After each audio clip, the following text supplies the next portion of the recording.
Estamos de volta, tempos de refrigério. Nesta quarta, continuamos com a experiência no deserto. Como nós temos compartilhado, o deserto é um lugar de dificuldade, de prova, de lutas, onde nós desenvolvemos a nossa dependência com Deus.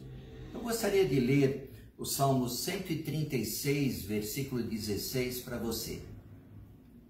Aquele que conduziu o seu povo pelo deserto, o seu amor dura para sempre.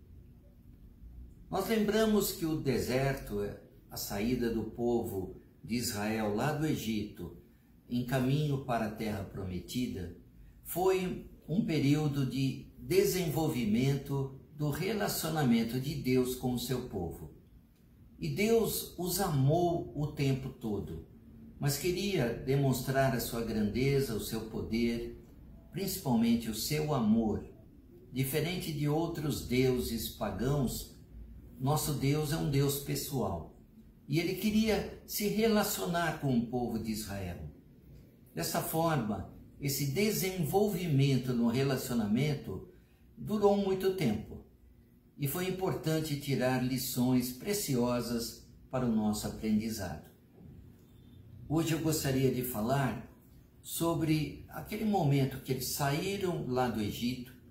Aproximadamente um ano eles tiveram um encontro lá no Sinai, onde Deus estabeleceu as normas, as tábuas da lei, manifestou a sua grandeza, o seu poder extraordinário.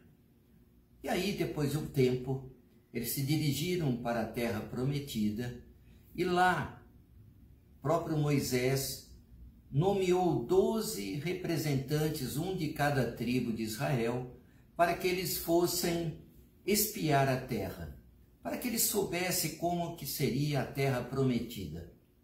E desta forma, eles tinham uma incumbência: verificar os inimigos, verificar se o solo era fértil, verificar o tamanho da terra, se haviam inimigos, o tipo de povo que habitava lá, qual eram as dificuldades e os benefícios.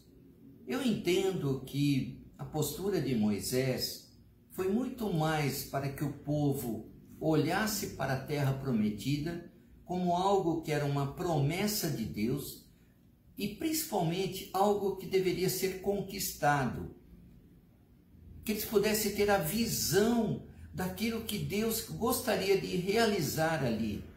Como Deus havia prometido uma terra que mana leite e mel. E desta forma eles manteriam o foco nas promessas de Deus, no poder de Deus. Essa passagem nós encontramos lá em Números, capítulo 13, do versículo 17 a 33. Mas eu gostaria de ler alguns principais versículos para o fortalecimento e o entendimento da sua fé. Diz assim que Moisés os enviou para observarem a terra de Canaã. Então eles deveriam ter uma missão: observar a terra. Depois ele falou: olha, vocês vejam como a terra é, vejam se o povo lá é fraco ou forte, se são muitos ou poucos. Vejam se a terra ela é boa ou é ruim. Vejam se as cidades, se elas têm muros ou são fortificadas ou são sem muros. Vejam se ali o solo é fértil, é pobre, vejam se há floresta ou não. Mas principalmente, sejam corajosos. E aí Moisés estabeleceu um objetivo: tragam também frutos da terra, para sabermos como é. É importante, queridos, que nós, ao atravessarmos o deserto, nós possamos crer que Deus está conosco, que Deus nos ama, mas principalmente que nós possamos tirar lições preciosas e ensinamentos nesse período do deserto. E ali diz o texto que era uma época de colheita de uvas. Lá no versículo 23, diz que quando eles chegaram no vale de Escol, cortaram o ramo do qual pendia um único cacho de uvas. E vocês sabem o que aconteceu? Eles precisavam de 2 pessoas com um varão para levar o cacho de uva, tamanha a quantidade de uva e tamanho o tamanho do cacho. Era algo impressionante. Então Deus estava cumprindo a sua palavra, demonstrando a eles que tudo aquilo que ele havia prometido, uma terra que manava leite e mel, uma terra fértil, abençoada, estava à disposição deles para serem conquistadas.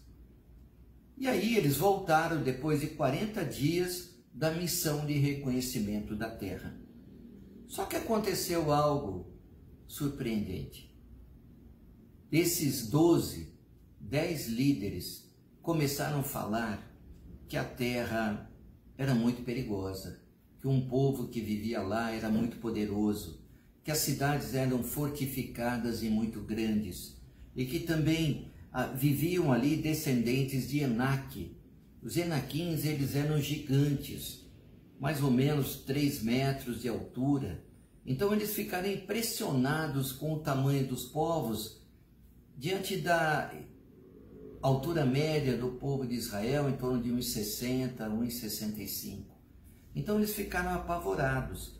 Mas 2 deles, Caleb e Josué, repreenderam esses 10 espias e falaram: olha, a terra ela é grande, nós entendemos tudo que vocês estão dizendo, mas aí ele fala assim, ó, subamos e tomemos posse da terra, é certo que venceremos.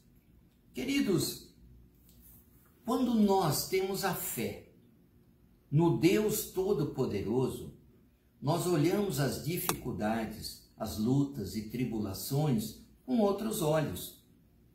Nós olhamos as tribulações, se olharmos pelos olhos naturais, como algo imenso, como um gigante que será incapaz de ultrapassar e de vencer. Mas quando olhamos pela perspectiva de Deus, sabendo que Deus está conosco, todas as adversidades serão menores. E foi exatamente isso que eles comentaram. O versículo 33 diz assim: vimos também os gigantes, os descendentes de Enaque, diante de quem parecíamos gafanhotos, a nós e a eles. Então eles tinham tanta baixa autoestima, eles tinham tanta falta de fé, que eles foram contaminados e se sentiram como gafanhotos diante da grandeza do exército inimigo. No deserto, nós precisamos manter o foco em Deus, que é todo-poderoso, que é criador do céu e da terra, que vence qualquer inimigo diante dos nossos olhos. Por isso eu quero encorajar você a, diante do deserto, desta caminhada, desta jornada, estar atentamente olhando para o Senhor, o autor e consumador da nossa fé, Jesus Cristo, o nosso Senhor. Que você olhe diante das dificuldades sabendo que Deus é muito maior do que elas, sabendo que Deus é capaz de dispersar todo e qualquer inimigo por amor a você. Eu também quero fazer um convite a você. Nesse próximo domingo, nós teremos um culto especial, o culto de ceia.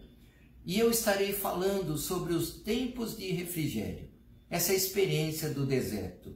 Eu estarei resumindo todos os assuntos abordados durante essas semanas. Estaremos nas nossas mídias sociais. O nosso culto é domingo às 18 horas. Você pode nos acompanhar pelo Facebook, pelo YouTube, Nova Vida Campo Belo. Vamos orar? Querido Deus e Pai, nós sabemos que no deserto nós ficamos mais sensíveis, mais vulneráveis, mais enfraquecidos, nos sentimos às vezes abandonados, mas a Tua palavra diz, aqui no Salmo 136, que o Senhor os amou para sempre. O seu amor dura para sempre e o Senhor esteve com o seu povo lá no deserto. E eu te peço, Senhor, que essa convicção esteja no coração de cada um dos meus irmãos que ouvem esta meditação, esta oração, e que tu possas testificar em vossos corações toda a graça, o poder e o amor de Deus, em o nome de Jesus Cristo. E que Deus te abençoe, rica e abundantemente. Um grande abraço.